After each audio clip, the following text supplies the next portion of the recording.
एक हिरन अपने दो बच्चों के साथ एक घने जंगल में रहती थी। वे कई वर्षों से उसी जंगल में रह रही थी। उस हिरन के बच्चे घास खाना सीख रहे थे, इसलिए हिरन अपने बच्चों को उस जंगल में ले जाती है जहाँ बड़ा बड़ा घास मौजूद होता है।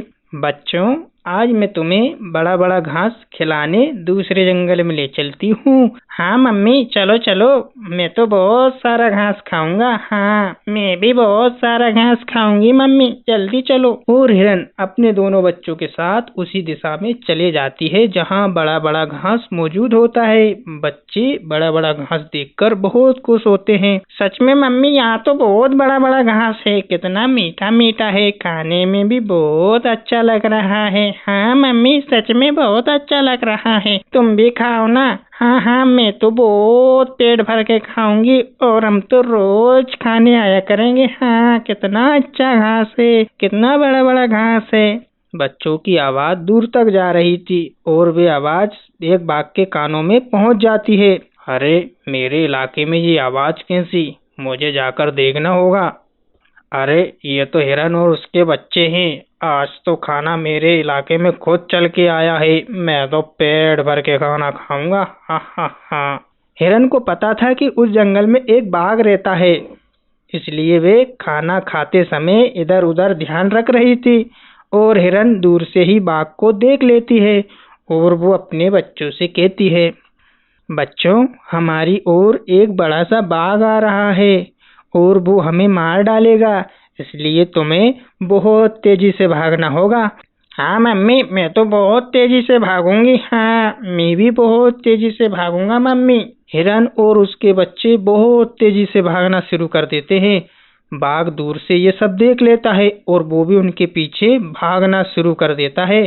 भागते भागते हिरन को याद आता है कि जंगल में तो कोई भी बड़ा जानवर नहीं है जो उसे इस बाघ से बचा सके। सारे जानवर तो तालाब की ओर गए हुए हैं। तभी थोड़ी देर भागते हुए हिरन को एक गधा दिखाई देता है। वे गधे से मदद मांगती है।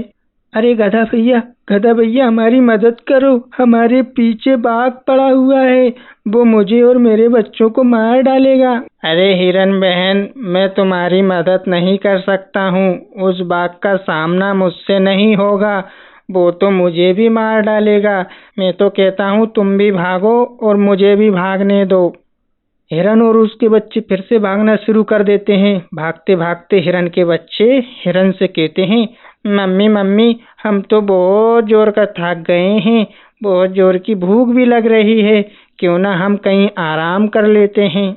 हाँ बच्चों, हम झाड़ियों में छुप के आराम करते हैं, परंतु तुम थोड़ी सी भी आवाज मत करना, वरना बाघ हमें ढूंढ लेगा और हमें मार डालेगा।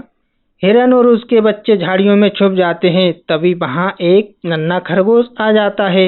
अरे हिरन बहन, क्या बात है, क्यों डरी हुई हो? क्या बताएं नन्हे खरगोश, हमारे पीछे एक बड़ा सा बाघ पड़ा हुआ है, वो मुझे और मेरे बच्चे को मार डालेगा। आज हमारे जंगल में कोई भी बड़ा जानवर नहीं है जो हमें इस बाघ से बचा सके।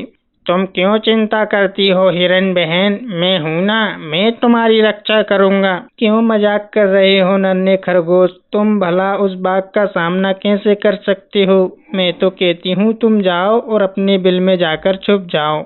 अरे हिरन बहन, मैं सच कह रहा हूँ, यदि तुम मेरा साथ दो तो मैं उस बाघ को सबक सिखा सकता हूँ, क्योंकि वो मुझे भी परेशान करता रहता है, मुझे ठीक से खाना नहीं खाने देता है।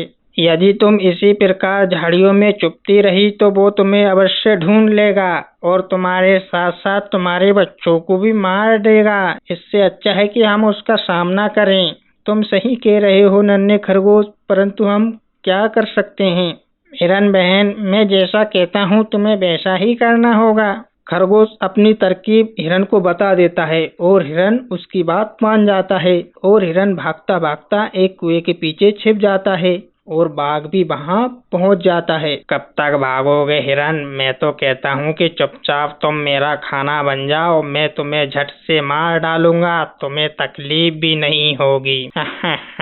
भागो भागो बाघ आया, भागो भागो बाघ आया। अरे तुम क्यों भाग रहे हो पिद्दी खरगोश, मैं तुम्हें नहीं खाने वाला हूँ, तुम तो मेरे मुंह में जीरे के समान हो। मैं तुम्हें देखकर नहीं भाग रहा हूँ बाघ राजा, तुमसे बड़ा बाघ कुएं के पीछे छुपा हुआ है, उसने हिरन को मार डाला है और वो मुझे भी मारने वाला है। मैं तो कहता हूँ तुम भी अपनी जान बचाकर भागो, कहीं वो तुम्हें ना मार डाले। ये बात सुनकर बाघ बहुत क्रोधित हो जाता है और इधर हिरन झट से एक बड़े से आईने को कुएं की दीवार पर खड़ा कर देती है। जैसे ही बाघ पीछे मुड़ के देखता है तो उसे अपने ही जैसा बाघ उस आईने में दिखाई देने लगता है और बाघ बहुत जोर का गुस्सा हो जाता है। वो घुर्राने लगता है, उस बाघ को डराने लगता है। काफी देर डराने के बाद बाघ उस पर झपट जाता है। जैसे ही झपटा मारता है बाघ कुएं में जा गिरता है। इस प्रकार हिरन और उनके बच्चों के साथ साथ खरगोश की भी जान बच जाती है।